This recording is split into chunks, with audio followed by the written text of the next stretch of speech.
Hi everyone, this is Kerim Baran with SolarAcademy. I have today with me Josh Weaver of RaVolt.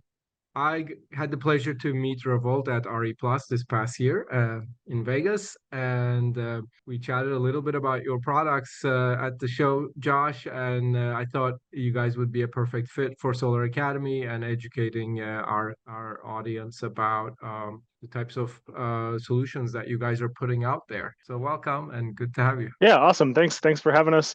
We're excited to talk about, RaVolt as an organization today, and as well as, our product and how it fits into the market and how it can support, installation folks in really growing their market and their ability to access different parts of the solar market that they're maybe not going after today. Yeah, one of the things I noticed about, or that I liked about RaVolt is that you guys are a almost like an organically grown startup from inside a bigger utility-focused EPC firm, United Renewable Energy. And so you have felt the pain firsthand, if you will, of certain types of clients, customers, and you've had a vision to create a solution that serves a gap in the market. So maybe you can tell us a little bit about that evolution, that story, and how that evolved Yeah. into you guys Yeah, are right sure. now. Sure. It really is like where we came from is really like it just lives and breathes why we created a product, the product that we created, right? So we're like we said, we're RaVolt. We're a part of a company called United Renewable Energy Group, and we were really spun off, or we're a sister company to them. Really, it was created around 2016 is when the first ideas started to come, and they're the primarily focus of our sister company is building utility scale or community scale, solar fields, right? So they're first and foremost in their head are the problems with building, right? In the complications with installation and how that can change your timeline and really change your cost of the product, right? And so what they saw at the time was that and this is still true today, right? It was there is a mindset in the residential space where we're going to build this project, each individual project as it is, right? And we're gonna have we're gonna have these different Lego blocks and pieces that we put together on someone's wall or inside, and the idea was, well, why isn't there a factory built product that does this, right? Why isn't there a product that brings everything together, not just like the components, but it also takes the installer mindset, in saying, what can I add and what can I put on my product that just makes life easy in the field, right? Because that's the goal, right? The goal is that you can have a product that is repeatable every single time, and that you can account for how long it's going to take you to install this thing. And Yeah. so that was really, that really is, I think it shows in our product. Once you learn our product, why we put things where it is, why we designed it the way we did, you can tell that we came from this organization that is focused on building things, and that was really the inspiration for the overall design, and the overall thought of just RaVolt as a company in total. So we started off, like we said, we started off as we were actually like installing like these units. We were GCing these jobs, right? Because that's where we came from, was the GC world. But we've completely morphed our organization into being a product focused company, right? Our value is the box that we built, right? Our value is making our installers' lives easier on site. And so, we're working with partners nationwide who want to rep our product, who want to sell our product because they see that it's easier than putting a bunch of things together, on site and like engineering a custom solution at each site. Why would you do that when you can have a factory built, factory integrated, factory tested piece of equipment that is ready to drop in place for you on site? And so that's kind of where we are today versus where we came from, just first starting the overall company. Talking about the products, if I remember correctly, you had some off-grid focus maybe in the EPC company or in the types of challenges that you were seeing. And then I think your first iteration of your design was focused on off-grid and grid tied. Can you tell us a little bit about like the product and its current focus, whether it's residential, grid tied, off-grid? what components come together in the product? How does it make it different than other solutions in the market? Yeah, sure. So the first generation of the product certainly was like a very off grid approach, right? Right. It was very mostly as you can see in my background behind me, like mostly put together with ground mount arrays. Our unit would be underneath that array, and we would be powering a house, a complete home off grid. That doesn't necessarily mean that it can't be grid tied, right? But it it was a primary off grid approach. So our revision, and since we've revised our unit to make it a little more streamlined, we've included a lot of other NEC compliant pieces that are needed for grid tied applications. We really are a both a whole home solution as well, right? So it's not just an off grid only product. We can mate with roof mount panels. We have rapid shutdown ready devices built in and ready to go for your installation. And we can do grid tied or off grid, or we can do grid tied with generator. And it allows us to just be really versatile in the overall industry and how we apply our product. But we still keep intact the idea that we want to supply your power with whole home power. Like we don't want to rely on any net metering, or we don't want to rely on any type of agreement that you have with a third party, a utility, that you would be relying on that to make the economics of the system work, or to make to get payback so your bill is reduced. Right. Our goal, as even in our grid tied product, is that we supply you with power. And we supply you with your whole power. We store your energy. Yes, if we can sell back in a grid tied, and you want to sell back in a grid tied scenario, we can. But that's an added benefit to our systems. It's not the primary reason for our systems. So would it be then fair to say that RaVolt is a key part of creating a microgrid type solution on a independent property? And can you tell us a little bit about what that could look like? What are the components that are part of RaVolt, and what would be the components that would fall outside of the scope of your product, and how you connect to them, and how does it all fit together? And Mhm. I guess. Yeah, yeah, sure. So we're the critical power piece of the microgrid. So our system has an inverter, and batteries, and then all the connection points that you need to properly connect to different pieces and parts of the power producing components of your microgrid, whether it be hydro, whether it be wind, or obviously solar being the number one there. But we can connect to all those, right? And we have the ability within our box for you to have simple inputs, right? I'm going to input my solar, I'm going to input my hydro generator, I'm going to input my wind turbine, and all of that, all the magic happens inside the box, right? So we when we put all that inside a box, with the focus being that this box sits outside of your home, right? So you don't have to worry about digging your car door in your garage, or you don't have a Lego set, or an erector set, or a Tetris wall, I guess is what kind of we refer to it, on your garage wall or outside of your home. It's this nice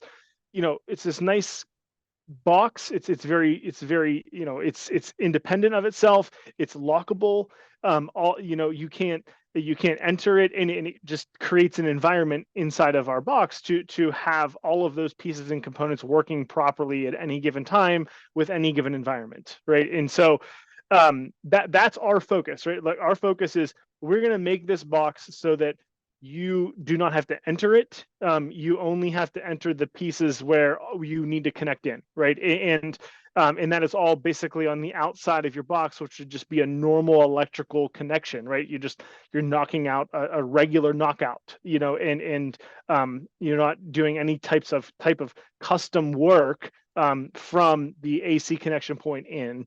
And so that's really the focus in what's a part of the overall system of a RaVolt box. So what what is an ideal customer profile for you? Is it an off-grid home in in a rural setting? Is it a campus? Is it Mhm. something in between? Who are some of your customers? And Yeah, there's a few cascading aspects of an ideal customer for us. Number one being that they want to be, they want to be energy independent. Okay, and Hmm. so if their motivation is to be, independent of relying on the utility grid, that's a good customer for RaVolt.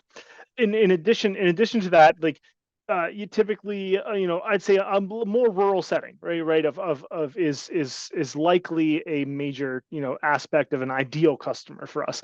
It doesn't necessarily have to be a rural customer, but someone that's maybe got an acre of land, that is, that has, the ability to mostly have either a ground mount array, or they have a simple roof structure that they can put roof mount on. So because in mostly, those people coincide, right, when you don't have, when you're not inside of a city or a major metropolitan area in the United States, the electricity is not nearly as reliable, right? Yeah. And also it might be a longer period of time if something does go wrong, but you're experiencing an outage, right? And when you combine those aspects of that, you really get like that ideal customer of someone that says, I can't go without power. I need power, and I can't actually rely that, if something does happen, a major storm or a major outage, it could be days that I'm out of electricity, right? And so I need to, make sure that my well pump is working. I need to make sure that my refrigerator stays running. And that's very important to me. So those would be like the two probably core aspects of a RaVolt customer, or an ideal RaVolt customer. Yeah, and I remember in one of our previous conversations you mentioning one of your like ideal case studies. I guess what became a case study for the company was one of your customers was a certain distance away from the grid, so Mhm. there was this need to build a half a mile or a mile of extra wiring to reach the property, and when the economics of that compared to building a full-on off-grid system with RaVolt as the core piece of that solution was when the full economics of these types of solutions made sense, and that makes a lot of sense to me because if you think about traditional typical utility companies that are serving a metro area, but then there's a bunch of rural customers. The metro area ratepayers are subsidizing the rural customers. So what you're doing actually brings a good balance to the economics of how to power, every property across the nation. Yeah, Awesome. yeah, absolutely. And like the most economical and like equitable way, right? So it's like, as land, like, land is, a finite thing, right? And so as what we're seeing is as folks maybe move away from a metropolitan area, and maybe they buy, I it's think a that small, trend started with COVID, probably. I right, think we which could fairly started say during, that. Yeah, yes, yeah, there's yeah, been a lot of exodus out of metropolitan areas, yeah, since the pandemic, right? So yeah. so but there might not be the most best acre lot pieces left, right, and so yeah, or maybe they're great, but it's a right of way, right? It's a right of way that you're required through somebody else's land, and that you want to put your home, a half a mile off the property. Well, there's like an economic feedback for that. You don't just call up your local utility and say, hey, I'm building a house here, bring me electricity. They're going to send you a bill too, right? So what we found is that, those can be, expensive, and that, another ideal customer of RaVolt is like this homesteader type of mindset, right, where I built my piece of property and I'm going to build a house on it. And that may be, like I said, it may be a half a mile from the local, the closest utility, right? So that might be a $80,000 bill from the utility to say, hey, I'm going to, I have to do it underground, or I have to put poles in. Like, the utility owns to the transformer, right? They're going to set the transformer clear out by your house. And so that can be super expensive, right? And so there are a Yeah. lot of times when people have these types of things where we may be able to do this for cheaper, right, and in a lot of cases we have, right. The payoff is about a half a mile. Okay, so Okay. if you're or that's what we've seen, right. The module costs continue to come down, right? So maybe we're a Yeah. third of a mile at this point, but Yeah. if you have a property and you're building a house, and you want to think about that, like, give us a call. Like we can help you do this. We have a lot of Right. experience doing this. We Yeah. find people all over the country in this scenario where it's let's just call it $80,000 to bring in utility, right? And Yeah. that's great. Yeah. That's a reliable form of power, but it's Yeah. like, hey, give us $80,000 for the privilege to pay us a monthly bill, right? So why don't you just do this off grid instead, right? And we've done this in all over the country, from upstate New York to a farmland in Alabama, to Colorado, the mountains in Colorado. We do this all over the country, and help these people make these types of economic decisions. And I will say, like, we're a very truthful company in this area too. Like, we have payoff calculators, and we can help you like make that decision. And if the decision means that you don't go off grid, that's fine too. We just want to be a reliable source of information for you when you make these types of important decisions about a piece of land that you bought, like, or your final home. Like, this is your dream. This can be your dream, and we just want to make sure that it's something that is actually feasible for you. So we're very truthful when we talk to customers in those circumstances. Yeah, this brings up to mind my the one concept that we talk about frequently on SolarAcademy is the concept of God parity versus grid Hmm. parity. Most people understand the concept of grid parity, where utility scale solar farms produce power at, lower than pretty much coal, gas plants, Hmm. and everything else. Of course, with the limitation that that's for daytime only when the sun is up. Hmm. But and the God parity concept is when local solar panels, it could be, for a single home or a commercial property, with coupled with battery on the property producing full-time power to that property. When that becomes cheaper than utility delivered power, that's or actually half the price of a utility delivered power. Because Hmm. what most people don't understand is half the price, half the dollars they're paying to the utility companies for distribution, for transmission and distribution, and the other Hmm. half is for generation. Solar is already beating the generation piece, but the transmission piece is key because you don't have full-time power in most solar settings yet. But with the battery costs and the panel costs coming down so fast, Hmm. yeah, we're gonna be there pretty soon. And like you're saying, half a mile is that cutoff, and maybe it's 1/3 mile now. So like, how is this mindset changing in the market, and what else is required for more people to understand that solar plus battery and other types of generation locally coordinated with a RaVolt-like system Hmm. is a feasible solution that is probably going to grow rapidly over the coming years. Yeah, a lot of it, I mean, and thanks to what I think what SolarAcademy is doing, a lot of it is education at this point, like understanding the environment that we're in the grid, right. I mean, you still have a grid that was primarily built, in the 60s and 70s, right, from the transmission perspective, right. Distribution is starting to become a little more, a little more up to date, but you still have what is an older grid that was built on this model of big generation in one area going to a big sink, a big load in another area.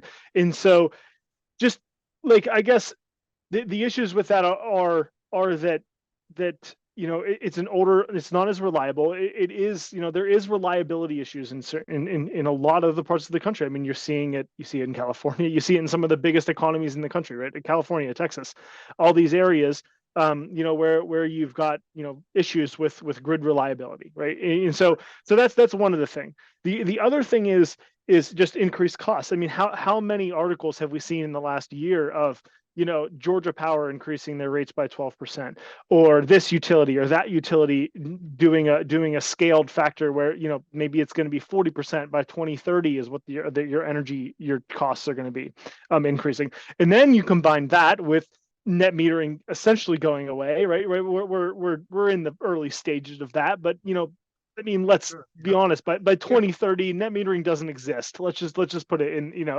That's Yeah. not going to exist. And so the utilities cannot continue to pay you retail rates back. Like they can't afford it. They can't afford it. Yeah. So It makes so sense for the first 10% of customers, but after that, you really after have to that, curtail. That's all right. that benefit, as we were seeing in the California market. I think they still got to. I think the right thing to do is to play nice and create hybrid solutions, but we got to be also fair to the utilities that we can't expect them to pay full retail price.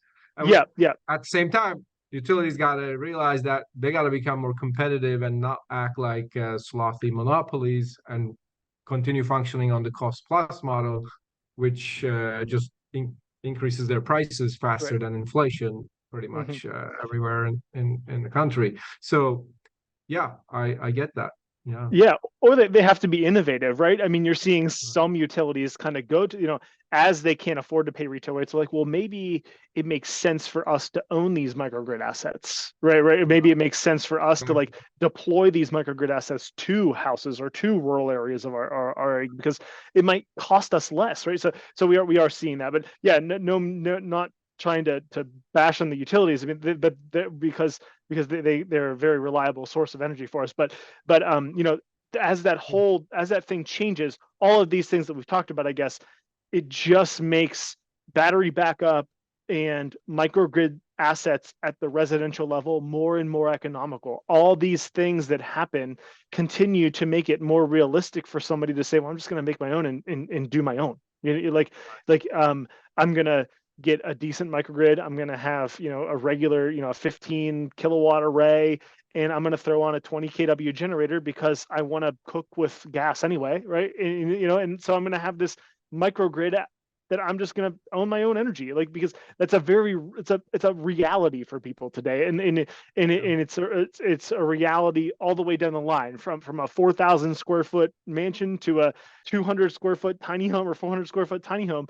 These not just revolt solutions, but there are solutions that scale to the abilities to really just have somebody be completely energy independent, which is what we love to do, right. It's Well, everybody ha- wants independence. yeah, it's like, we get to be a part of like one of the happiest days of our owners' lives, right? When they get to like turn the grid off. Like, people love it for some reason. I don't, they love it, and it's great for RaVolt. It's great for us that we've like, provided a solution that, with through our local partners can be turnkeyed, or it's also such an easy solution. Like, there's a lot of DIY people that are doing it and just buying a box and doing it themselves. And it's a very, very fulfilling part of the solar industry to be in, right? And we hope that it can, continue to grow, right? So And to we can continue to work with utilities, right, to make better solutions and better decisions for the average homeowner in a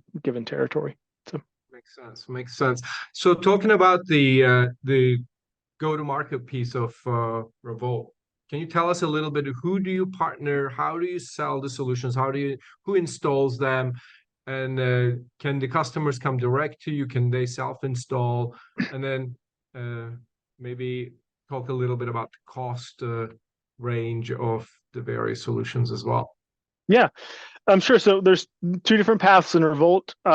We if you come to us, I'm sure, if you search RaVolt, we'll probably find you with our marketing and get you an ad at some points. If you fill out a form on our website, and you say, I want a system, but I want somebody to install it. Well, we have a complete network of a national network of installers, a whole way around the country, that are, local installers. They know their market, they know their AHJ, they know all the rules, and they've likely installed a RaVolt box already, right? So we can get you a turnkey. We'll get you over to one of our partners, and you can actually go on our website and like find your local partner and go directly to them if you'd want to really be able to support our customers locally with the best people, right?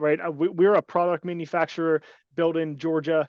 And we don't necessarily know the rules in, like somewhere in Iowa or somewhere in Arizona. We don't know those local rules. So we have a complete partner network that we work with. So we may talk to you, or we may support you with our local partners to help them make the best decision on what size of a system that you want. But that would be the primary go-to-market strategy for RaVolt at this point, and we're constantly onboarding and bringing on partners, because there's a real need for our product to take what our partners are doing today and just expand their solar capabilities. utilities. They let them go sort out more customers because they now have a product that they can be confident in putting out in the market and putting out to a customer.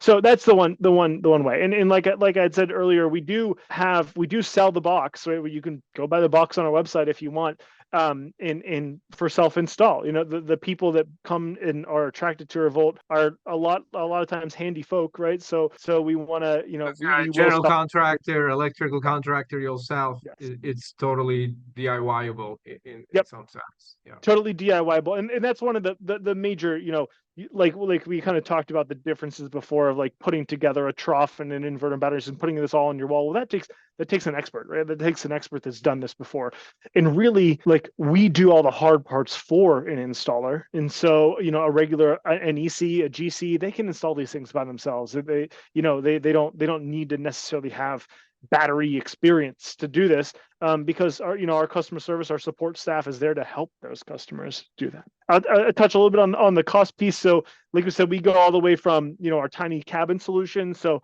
those boxes, the boxes, which would be inverter, battery, and all the pieces and parts to connect easily to the system, they start around 20,000, just the box, and then our box will go upwards of about $80,000 for either a dual or a 3 inverter system, right? These are for large 4,000 square foot plus homes, right? So our box goes like from 40 to 80, and then you roughly double that for the remainder, right? So you're looking somewhere between smaller end of the systems, like we can get into the 60s, but really like 60 to maybe 150,000 would be a total turnkey price for us, for everything, and that's obviously based off of scaling from what is a 5 kW array to a 40 kW array, right? There's a massive difference between those systems, but those are roughly what you would pay for a full off-grid system, right? Included in this is all the batteries, obviously, to make sure that you have enough power to last you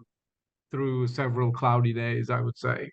That's right, and we have a lot of experience doing this. Okay, so I mean, even though we do a lot of grid tie, or we do grid tied systems, I'd say probably 60% of our customers are just fully off grid. So even when you are a grid tied customer, we bring this off grid mindset to it, right? And they are likely a more robust system than what you would be used to, right? So we treat ourselves like we are a utility when we do an off-grid customer. We're ready to answer the phone at 8 o'clock at night on a Saturday if your power goes out, because we want, we want to be reaching above these 95, 98, 99% reliability in an off-grid scenario, right? So, and that, that takes a lot of redundancy.